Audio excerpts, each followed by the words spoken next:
এই ভিডিওতে আমরা জাভাস্ক্রিপ্টের অবজেক্ট কি, কিভাবে কাজ করে, কিভাবে তৈরি করতে হয়, কিভাবে অ্যাক্সেস করতে হয় এই সম্পর্কে বিস্তারিত জানব। সাধারণত একটা প্রোগ্রামে কোনো কিছুকে অবজেক্ট হিসেবেই ধরা হয়, যেমন আমি একজন পার্সন, অবজেক্ট। আমার মোবাইল, সেটা একটা অবজেক্ট। আমার ল্যাপটপ, সেটা একটা অবজেক্ট। গাড়ি একটা অবজেক্ট, ঘর একটা অবজেক্ট। ব্যাংকের একজন ইউজার, সেটা একটা অবজেক্ট। এরকমই সব কিছুই এক একটা অবজেক্ট।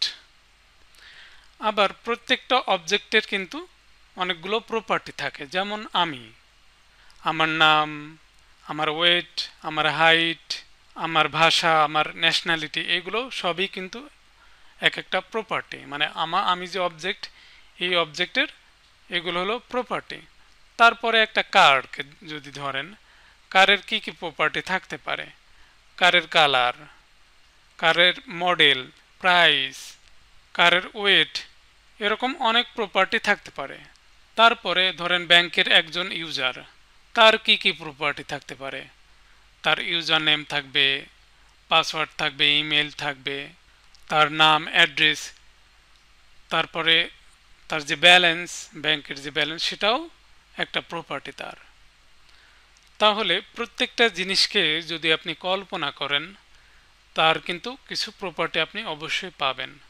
তো ওইটাকে আপনি অবজেক্ট হিসেবেই ধরেন যে ওইটা একটা অবজেক্ট।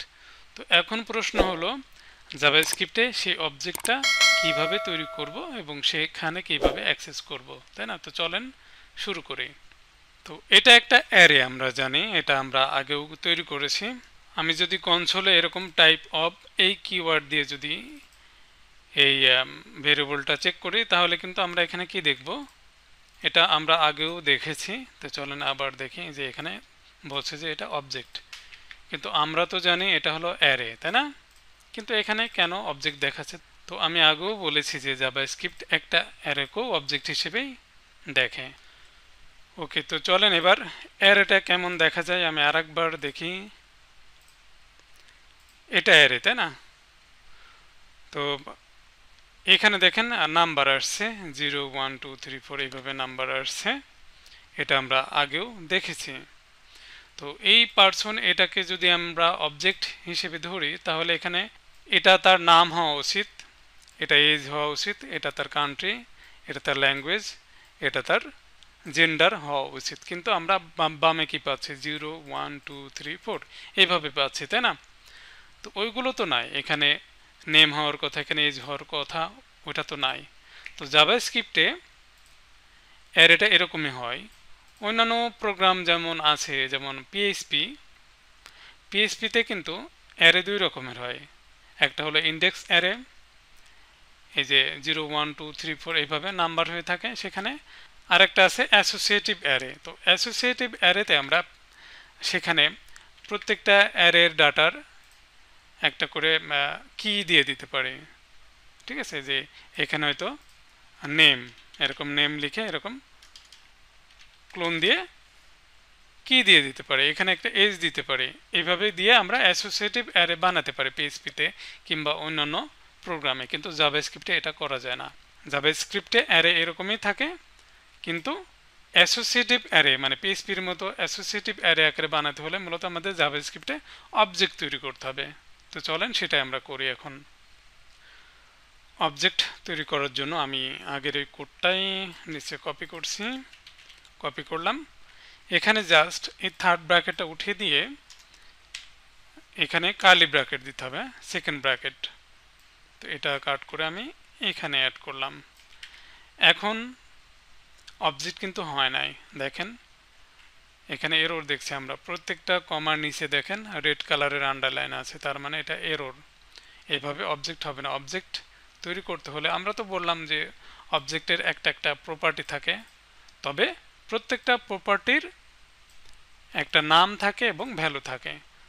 তার মানে এখানে একটা নাম দিতে হবে, যে নেম ক্লোন, এই নেমের এটা হলো ভ্যালু, আর এইটুকু হলো একটা প্রপার্টি। তারপরে এটা এজ ক্লোন, আর একটা প্রপার্টি, এই প্রপার্টির নেম এটা এবং এটা হলো ভ্যালু। তারপরে এখানে কান্ট্রি ক্লোন, আর একটা প্রপার্টি, এটা একটা প্রপার্টি এবং এই প্রপার্টির এটা হলো নেম এবং এটা হলো ভ্যালু।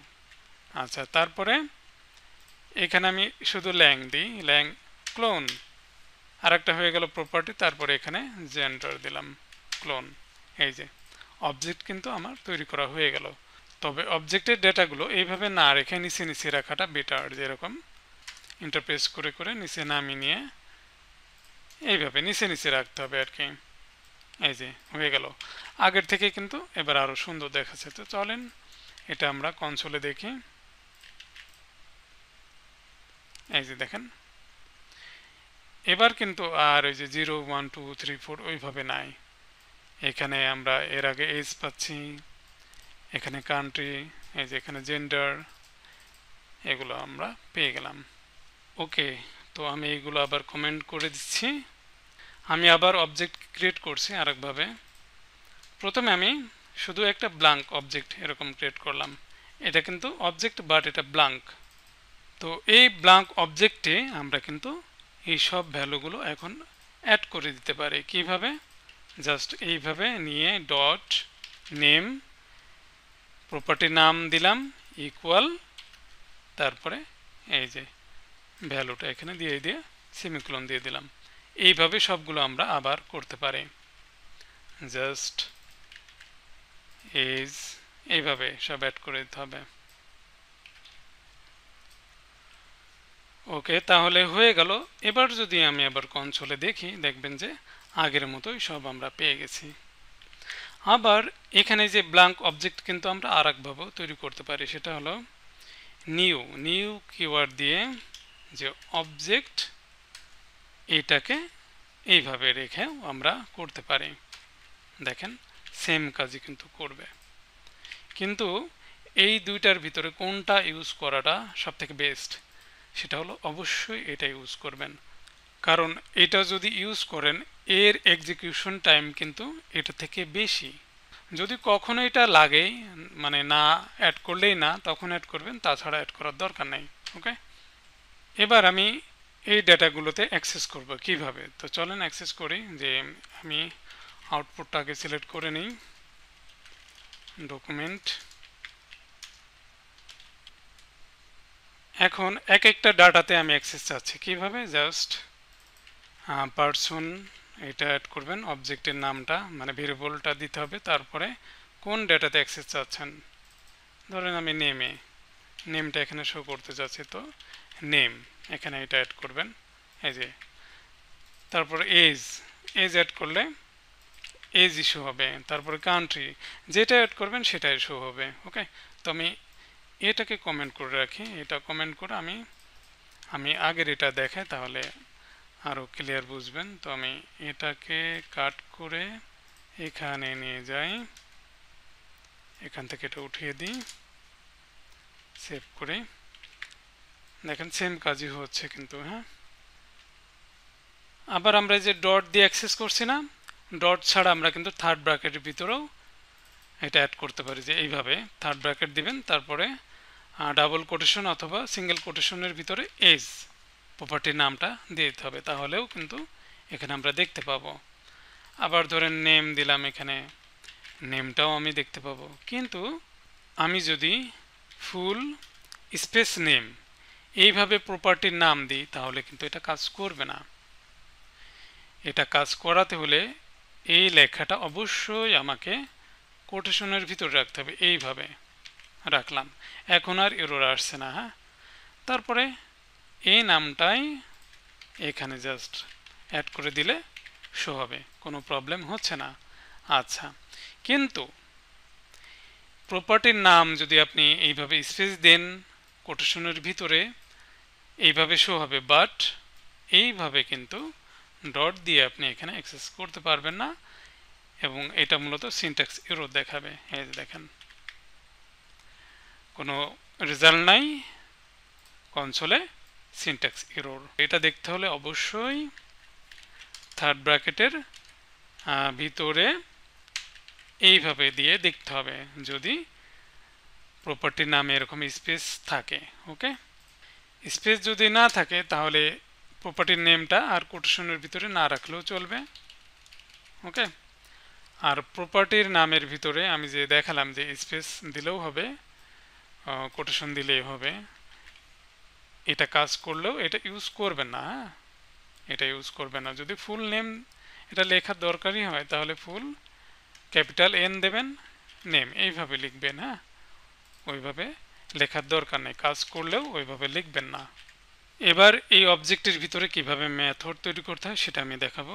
এখানে কমা দিলাম, ধরেন আমি মাই ইন্ট্রো এটা লিখলাম, লিখে ক্লোন দিতে হবে। হ্যাঁ, ক্লোন দিয়ে ফাংশন এখানে কল করতে হবে, অ্যানোনিমাস ফাংশন, ফাংশনের কোনো নাম দেওয়া যাবে না। আমি চাচ্ছি যে এই মেথডের ভিতর থেকেই আমি এই প্রপার্টিতে অ্যাক্সেস করব। কিভাবে?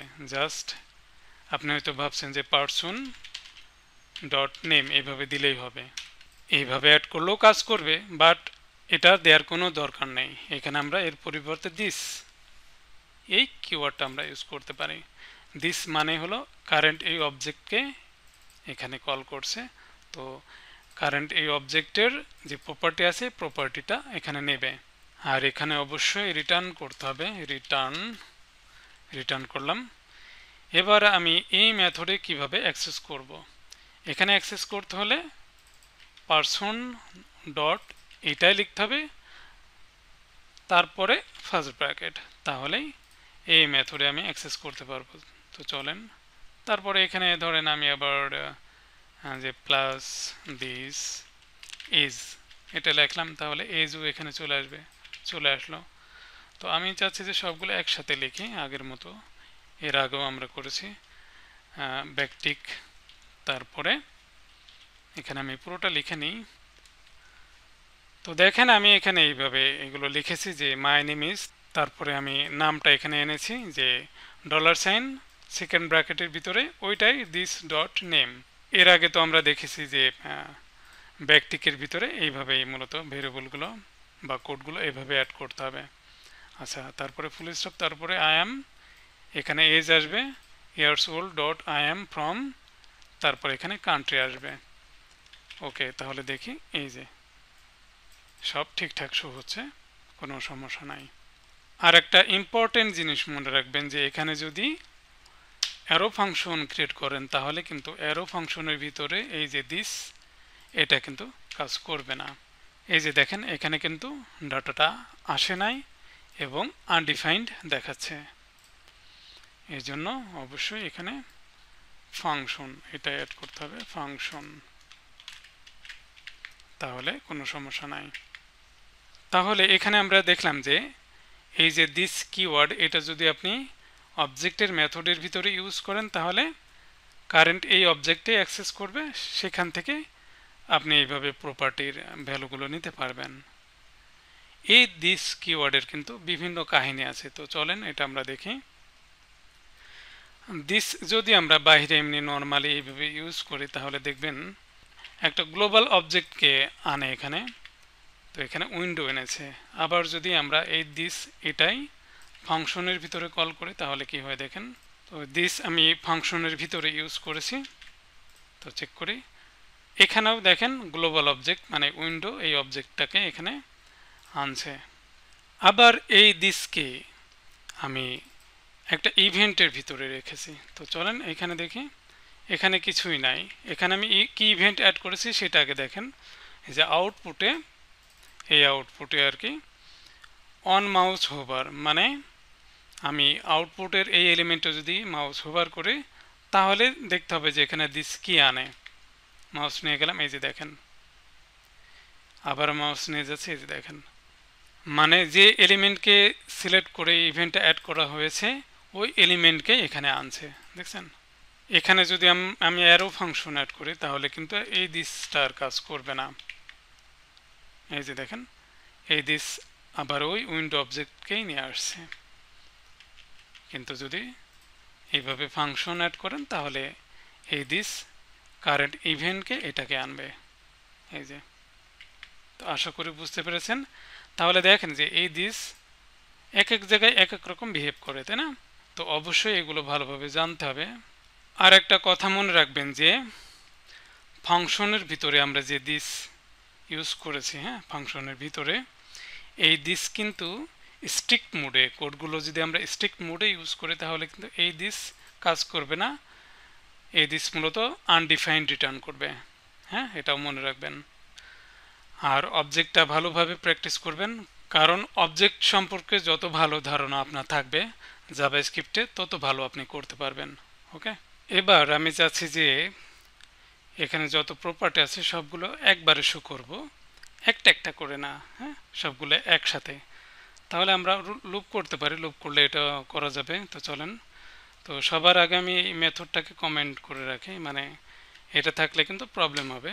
এটাকে আমি কমেন্ট করে দিলাম, তাহলে বাকি থাকলো এই 5টা প্রপার্টি। তো এখানে আমি লুপ চালাই ফর, এখানে আমি ফর লুপের যে ইন স্টেটমেন্ট আছে সেটা ইউজ করব। তো ইন স্টেটমেন্টে আমরা কি পাই, হ্যাঁ, কি বলতে এই যে অবজেক্টের মানে প্রপার্টি যে নেমগুলো এগুলো আমরা পাই। তারপরে এখানে অবজেক্টের নামটা দিতে হবে, এটা হলো অবজেক্ট, অবজেক্ট থেকে শুধু কিটা নেবে। আর যদি অ্যারে হতো তাহলে কিন্তু আমরা ইন্ডেক্স নাম্বার পেতাম, মানে 0 1 2 3 4 এরকম নাম্বার পেতাম। আর যেহেতু এটা অবজেক্ট এই জন্য এখানে আমরা প্রপার্টির নামগুলো শুধু পাবো। তো চলেন দেখি, আমি এখানে একটা ভেরিয়েবল নিই যে ডিটেইলস, এখানে আমি কোনো ডাটা অ্যাড করলাম না, ব্ল্যাঙ্ক রাখলাম। এই ডিটেইলস এই ভেরিয়েবল আমি অ্যাসাইন করে দেব প্লাস ইকুয়াল কি, শুধু কি দিয়ে দেখি যে কি আসে এখানে। এবার আমি ডিটেইলস এখানে অ্যাড করি, ডিটেইলস। চলেন দেখি, এই যে দেখেন নেম, এজ, কান্ট্রি, ল্যাঙ্গুয়েজ এগুলো সব চলে এসছে 5টায়। তো সব একসাথে শো হচ্ছে, কারণ এগুলো সব টেক্সট, এই জন্য একসাথে শো হচ্ছে। আমরা চাইলে ইউএল এলিমেন্টের ভিতরে অ্যাড করতে পারি। আমি এখানে ইউএলের লুপের বাইরে ইউএলের স্টার্ট ট্যাগটা নিলাম এবং এখানে এন্ড ট্যাগটা নিতে হবে অবশ্যই, প্লাস ইকুয়াল, এখানে এন্ড ট্যাগ নিলাম। আর যেগুলো লুপ হবে এইগুলো থাকবে হলো এলআই এর ভিতরে। আমি ব্যাকটিক নিই, এলআই, তারপরে $, সেকেন্ড ব্র্যাকেট, এবার এখানে কি দিলাম, তারপরে আবার এলআই এর এন্ড ট্যাগ। দেখেন এই যে প্রপার্টির নামগুলো আসছে। এখন আমরা ভ্যালুগুলো কিভাবে পাবো, খুবই সিম্পল, জাস্ট আমি এখানে ক্লোন দিই, তারপরে পারসন যেভাবে আমরা সিঙ্গেল প্রপার্টিতে অ্যাক্সেস করছিলাম ওইভাবে আর কি, $, সেকেন্ড ব্র্যাকেট, পারসন ডট কি, এখানে পারসন ডট কি আগে যেভাবে আমরা প্রপার্টিতে অ্যাক্সেস করছিলাম কিন্তু এখানে পাচ্ছে না, সব আনডিফাইন্ড আসছে। তো এখানে মূলত থার্ড ব্র্যাকেটের ভিতরে কিটা অ্যাড করতে হবে, তাহলেই হবে। এই যে এবার কিন্তু দেখাচ্ছে। এখন আমি চাচ্ছি যে এই যে কিটা এইগুলো সব বোল্ড হয়ে থাকুক, তাহলে আমরা স্ট্রং এলিমেন্টের ভিতরে যদি এটা রাখি তাহলেই তো হবে, তাই না? স্ট্রং এন্ড ট্যাগটা দিয়ে দিই। তো আমার এই ব্রাউজারে মূলত বাংলা ফন্ট সেট আপ করা আছে, এই জন্য এখানে এটা সাপোর্ট করে না। তো আমি ফায়ারফক্সে দেখাচ্ছি, তবে আপনাদের সমস্যা নাই, আপনাদের এখানে সাপোর্ট করবে। এই যে দেখেন এখানে যে এখন এগুলো সব বোল্ড হয়ে গেছে, তাহলে বুঝতে পারলেন। কিন্তু অবজেক্টের ভিতরে যদি আবার মেথড থাকে তাহলে কিন্তু প্রবলেম হবে। আমি যদি কমেন্ট উঠিয়ে দিই এখান থেকে, দেখেন এই যে এরকম দেখাচ্ছে, তাহলে বুঝতে পারছেন এটা প্রবলেম করবে। এই জন্য এটা আমি এখানে কমেন্ট করে রেখেছি। তাহলে ভালো করে প্র্যাকটিস করবেন। আর যদি ভিডিওটা ভালো লেগে থাকে তাহলে কমেন্টে জানাবেন।